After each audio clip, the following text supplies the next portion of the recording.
Ali Muslim Triple A መቶ በማምጣት አንደኛ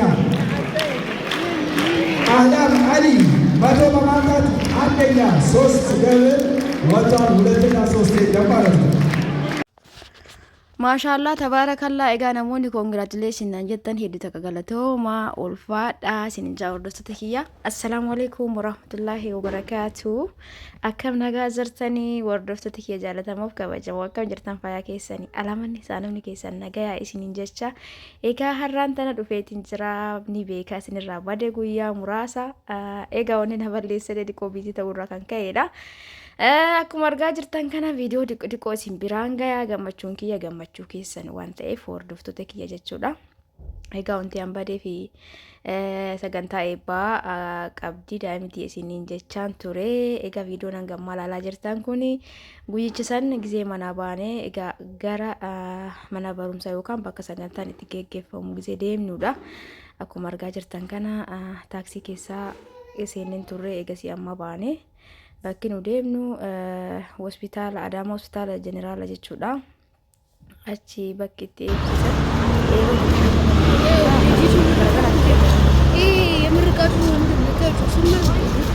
Adaama jeneraala laashee gochuu hin dagatinaa biyyanne ilaalaa jedha. Kunoo amma balbala hospitaala afoo jirra. Kanaafuu achitti habaaboo garagaraa yookaan ilillii bitutti jira jechuudha.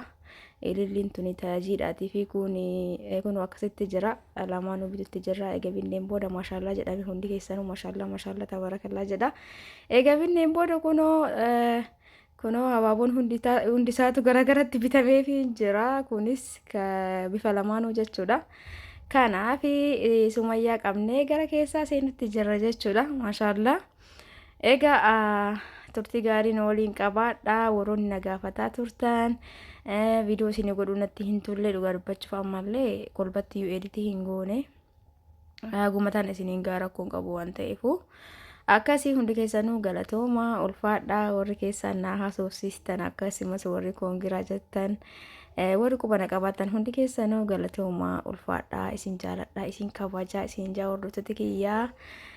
Bakka kanatti qaamamani onni kan uffadhu malee jedhaan turte. Gaawonni kan uffadhu malee koofiyyallee uffadhu malee jechaa turte jechuudha. Giddimaan amansiise saniin booda gara keessatti deemuu qabna bakka daraashaa yookaan immoo keessa ol seenaa kunoo balbala irratti wantoonni garagaraa jira ijoollee yoo barbaadde kan itti bitaniif jechuudha. Sa'aatiin kun ganama sa'aatii tokko gara sa'aatii lamaatti ganama gara loonii jira ture. Haa ta'uutii kun akkanatti gara daraashaa yookaan garuu umara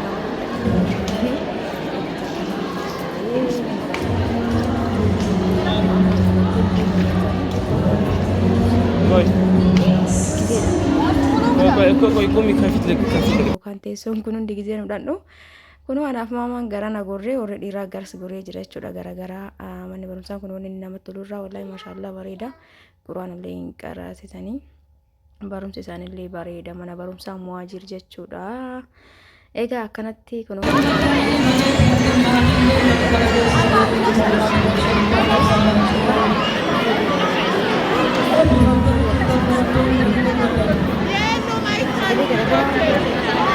እሺ ተመርቃችኋል። እንግዲህ ከተነጋገራችሁ ተገበራችሁ አረጋግጡ።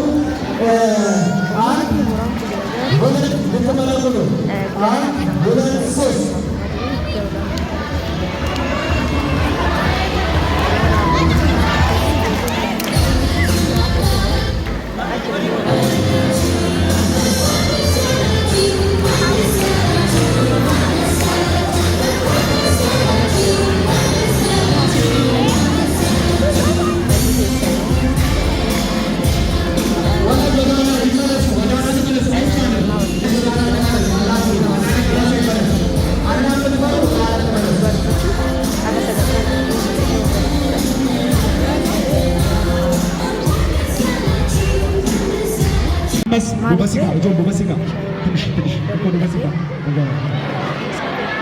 nama gaafata. Ani immoo sagantaa kanarra waan tureef haga akkas ta'ee cinqamuni cinqama hedduutu akka jechuudha. Maamaan kun wanta agartanii maashaallah Kanaafuu ordarii hin fudhanne jechuudha jidduu tanaa garuu har'aan booda inshaallah namoonni meeshaa barbaadan karaa waasaappiitiin heeloo jechuu dandeettanii meeshaa barbaadan ordarii godhachuu dandeettanii akkasumas maatii keessan yaadadhaa isiniin jajjaa kana keessa ganni seenee jira amma asbeezaa mana keessa wantoota garaa maatii keessan sarpiraayiz gochuu hin dagatinaa waanumni keessan danda'u irraa jechuudha hordoftoota kiyya. Akkana isiniin jedha akkasumas meeshaa garaagaraa namoonni barbaadan firaashni orijinaalli sina biratti ni argama.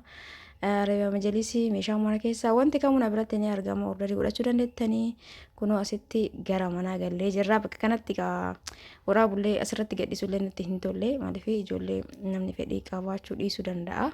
Haguma takka ani sagantaa kana waan barbaadeef gaafa isiin guddatte inshaallah ni ilaalti akkas ture jettee akka itti gammadduuf malee asirratti gadhiisuu fedha hin qabu dhugaa dubbachuuf.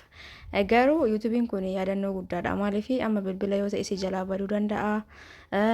Bakka yuutuubiin garuu waan ati sirraa gadhiiste haga ati sirraa ofii keetii balleessitutti hin badu jechuudha sanumaaf hin gadhiise malee akkanatti gadhiisullee fedha hin qabne ijoolleen faamilee moo kan tama maatiiti. Kanaafuu isaanillee organiitti hin tolle kaasumaan dhiifama jedhaani ani garuu waan hin barbaadee fi maamaan gaafa waggaa uf dura jechuudha gaafa eebba guddichaa argitee yeroo tanaan duras akkas ture jechuudha bakka yaadannoodhaaf jechuudha walumaa galatti. Kanaaf asirratti hin gadhiise bilbila osoo ta'e baduu danda'a waan ta'eef jechuudha. Kun immoo abadan hin badu gaafa ani balleesse malee kanaaf yaadannoo guddaadha bareeda jedheeti yaada. Akkana isiniin jedha kun erga mana gallee namoota kaawwan waraabuu natti hin tolle gisee kennaa garaagaraa kennaniif namni fedhii namaa jechuun fedha namaatiin alatti viidiyoo waraabuun dhiqoo namatti hin tolu waan illee hin jaaladhu waan akkasii ka ijoollee kanaa ka itti makeef akkuma isiniin jedhe yaadannoo fi itti aansuun suuraa dhiqoo isinitti agarsiisaa akkuma argaa jirtan kana sagantaa bareedduu isii qopheessee fi maashaallah tabaarakallaa. Kun akkuma argaa jirtan kana ani hedduu akkanatti tolee jira hedduu akka gammadee jira hanga itti jechuun itti cinqatu hin qabne olitti cinqame maaliif jechuun itti cinqame osoo hin jedhu kuni waan salphaadha maaliif eebba dhiqqaa ka waggaa sadiitti barattee gara waggaa tokkoo yookaan gara kutaa tokkoo itti dabartee inshaallah fuuldura mootu waan guddatu jira haa ta'uti yaamilee isiitiifis akkasumas dhugaa dubbachuuf akka waan namni guddaan eebbifametti isinitti san caala isinitti dhagayama. Maaliif namni guddaan ibsachuu hin danda'u garuu daa'imman yoo taate bakka hedduu gammachuun isaanii sun hedduu akka namatti tola. Kana fakkaata sagantaan eebbaa jechuudha baay'ee hin waraabne akka hubattan abdiin qaba nama waraabuun namatti hin tolu dhugaa dubbachuuf namoonni yuutuub irratti gisee jechuun namni mana kee dhufee gaafa yuutuub irratti waraabdee gadhiisi xiqqoo nama dabbara jechuudha. Kanumaaf anillee irraa fuusadhee ka ijoollee immoo yaadannoomaa fi itti aansuun shaarbiiwwan kana namni barbaadan gosa sadii hin biratti ni argattanii maashaallah shaarbiiwwan kamuu wajjin uffatamuudha bal'inni si diizaayinni si kun kana fakkaata. Namoonni barbaadan diriyaa garaagaraa diriyaa shiitaa akkasumas diriyaa noormaala ni argattan jechuudha na biratti shaarbiiwwan tunnillee akkasumas kootii qorraa ta'uu ka hawwataa akkasumas shaalii garaagaraa waan kamuu na biratti ni argattan hordoftoota kiyyaa siimboo bira gizee dhuftan mana keessan jechuun ni danda'ama akkasii ka hundi keessan warri na jajjabeessitan warri mootu like share godhaa jirtan ulfaadhaa galatoomaa isin jaaladhaa isin kawaja kanaafuu hundi keessanuu bakkuma jirtanitti naaf galatoomaa naaf jiraadhaa rabbi umrii isin haa dheeressu ka hojjettan keessa barakaa isinii haa ka'u rabbi fayyaa isiniif haa kennu yaada muraada keessan isiniif haa guutu isiniin jaa hordoftoota kiyyaa hundi keessanuu warroonni firaasha kana barbaadan akkuma asirratti argitan kanatti illee isiniif ajajuu danda'a. Diriyaan kunis gosa sadii na biratti ni argama maashaallah kana hedduu takka jaaladhee jira. Kanaaf namoonni barbaadan heeloo jettanii maatii keessan sarpiraayiz gochuu dandeettanii kun viidiyoo duraatirraa kan fudhadheedha maaliif viidiyoo biraa waraabuun nan barbaachisu jedheetumaan maashaallah wallaa diriyaa kana hedduu takka jaaladheeni shaarbiin isallee lummuxxiidha bifa gosa sadii hin jira jechuudha kana malallee ka biraas jira isin ka barbaadan heeloo jettanii maatii keessan sarpiraayiz gochuu dandeettan jechuudha maatii nama barbaadanii diriyaas ta'e uffata kamuu uffanni ijoollee ni jira. Isin waan barbaadan heeloo jettanii ordarii godhachuu dandeettanii isiniin jedha. Akkasumallee namoonni keessaa na gaafatanii waa dubbachuu yeroo baay'ee hin dhoosu jechuun waan namni na gaafate ol baasee asirratti kan hin dubbadhuuf namni biraa gaafii yoo wal fakkaatoo qabaate akkas jettee turte jedhee gaafii nan gaafatu jechuudha. Kanaaf subscribing kiyya kuma 10 galee jira waa jettee turte horii naa jettan viizii mata irraa inshaallah gaaf tokko ka wajjin oolmaa dabarsina isaan wal qabatee dhugaa dubbachuuf hin daganne akkasii kunoo firaasha kanneen akka akkasumas minxaaf wajjin ka deemu gosa barbaadaniin bulee barbaadanii diimaa barbaadanii isiniif order godha. Egaa viidiyoon kee kana fakkaata. Warri na jajjabeessitan warri na wajjin turtan hundi keessanii ulfaadhaa galatooma oolmaa gaarii isiniif haa ta'u. Yeroo biraan golitti deemetti baay'ee baay'ee.